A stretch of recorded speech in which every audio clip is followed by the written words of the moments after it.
ತುಂಬ ಖುಷಿ ಆಗ್ತಿದೆ. ಅದರಲ್ಲೂ ಕೂಡ ನಮಗೆ ಒಂದು ಅಂದರೆ ನಮಗೊಂದು ಭಯ ಆಯಿತು, ಅಂದರೆ ಒಂದು ಕಾಂಟೆಂಟ್ ಇರೋವಂಥ ಸಿನಿಮಾ ಸೊ ಹೆಂಗೆ ತಗೋತಾರೆ ಅಥವಾ ಇಂಥ ಒಂದು ಸಿಂಗಲ್ ಥಿಯೇಟರ್ಗಳಲ್ಲಿ ಯಾವ ರೀತಿ ರೆಸ್ಪಾನ್ಸ್ ಇರುತ್ತೆ ಅಂತ.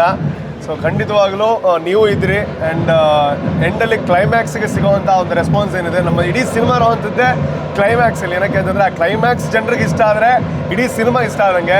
ಸೊ ಕ್ಲೈಮ್ಯಾಕ್ಸ್ನ ಪ್ರತಿ ಕ್ಷಣವನ್ನು ಜನರು ಎಂಜಾಯ್ ಮಾಡಿದ್ದಾರೆ ಆ್ಯಂಡ್ ಅವ್ರು ಕೊಟ್ಟಿರೋವಂಥ ನಾವು ಝೀರೋ ಎಕ್ಸ್ಪೆಕ್ಟೇಷನಿಂದ ಬಂದಿರೋವಂಥದ್ದು. ಬಿಕಾಸ್ ನಮ್ಗೆ ಗೊತ್ತಿಲ್ಲ ಹೆಂಗೆ ತಗೋತಾರೆ ಅಂತ. ಆದರೆ ಕ್ಲೈಮ್ಯಾಕ್ಸ್ ಬಂದಾಗ ಎಲ್ಲರೂ ಹಾಕಿರೋವಂಥ ಒಂದೊಂದು ವಿಸಿಲ್ ಇರ್ಬೋದು, ಒಂದೊಂದು ಚಪ್ಪಾಳೆ ಇರ್ಬೋದು, ಖಂಡಿತ ನಮ್ಮ ಡೈರೆಕ್ಟ್ರು ಏನು ಅಂದ್ಕೊಂಡಿದ್ದಾರೆ ಅದನ್ನು ಅಚೀವ್ ಮಾಡಿದ್ದಾರೆ ಅಂತ ಅಂದ್ಕೊಳ್ತಾ ಇದ್ದೀನಿ. Thank you so much sir.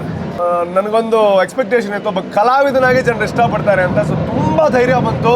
ಆ ಕ್ಲೈಮ್ಯಾಕ್ಸ್ಗೆ ಸಿಕ್ಕಿದಂತಹ ಚಪ್ಪಾಳೆ ವಿಸಿಲ್ ಏನಿದೆ ಅದು ಸಂತೋಷ್ ಥಿಯೇಟ್ರಿಂದ ಶುರುವಾಗಿದ್ದು ಇನ್ನಷ್ಟು ಥಿಯೇಟರ್ಗೆ ಅದು ಹಬ್ಬಬೇಕು.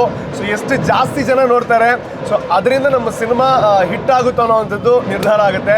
ಸೊ ದಯವಿಟ್ಟು ನನ್ನ ರಿಕ್ವೆಸ್ಟು, ಒಂದ್ಸಲ ಸಿನಿಮಾ ನೋಡಿ, ಕ್ಲೈಮ್ಯಾಕ್ಸ್ ಆದಮೇಲೆ ನಾನು ಸಿಗ್ತೀನಿ ಎಲ್ಲರಿಗೂ ಆದಷ್ಟು ಥಿಯೇಟರ್ಗಳಲ್ಲಿ. ಸೊ ಖಂಡಿತ ನಿಮಗೆ ಇಷ್ಟ ಆಗುತ್ತೆ. ನನಗಂತೂ ತುಂಬ ಖುಷಿಯಾಗಿದೆ.